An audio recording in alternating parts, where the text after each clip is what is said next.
Alright, so as some of you may very well know, the government shut down on midnight today. And I learned some things about it. Number one is that the shutdown bill, the bill that Democrats refused to sign, was only for 60 days, so not very long, short term.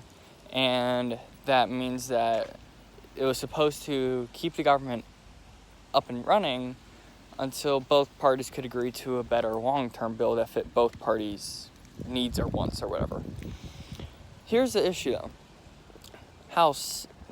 Senate Democrats, led by Minority Leader Chuck Schumer, wanted the short-term bill to reactivate or extend billions of dollars in foreign aid, and also extend the subsidies for COVID-era subsidies, which makes no sense because this thing's only supposed to fund the government for 60 days. What do you need all that? What do you need that in 60 days for? We just needed to figure out a short-term funding plan until we could figure out a long-term funding plan. This isn't hard. And then I realized, oh, that's right, it's the Democrats. All they do is filibuster and filibuster and filibuster and talk their butts off and then talk smack later when their plan goes correctly. And unfortunately it has, and the government's shut down. But in a recent, you saw my post about what Chuck Schumer said, along with the New York Post article regarding about what he said. One of the interesting things regarding it was that 43% of registered Democrats were not in favor of dear Lord, I can't speak. Don't worry, I've been on a word stroke lately, so sorry for my ramblings. 43%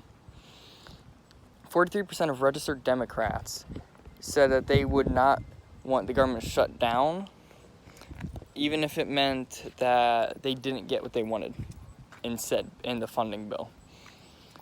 Then you got, 57% of registered independents saying the same thing, that under any circumstances they would not want the government shut down.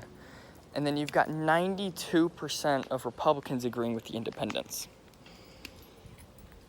So this is literally just Democrats filibustering and strong-arming.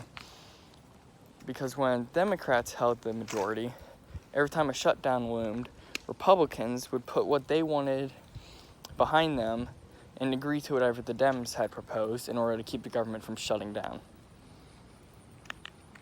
That's why since 2018, that's why the last shutdown was back in 2018, but there were a dozen different close calls with the government shutting down during Biden. Because Republicans would give in the second a shutdown started looming, so then people would still be able to work. But then people want to say, oh, the Republicans are only the party of the rich. Bull crap. We're not. There's a reason why there were no shutdowns under Biden. It was because Republicans would give up what they wanted so then the people could keep their jobs. Okay? Yeah, that's today's rambling.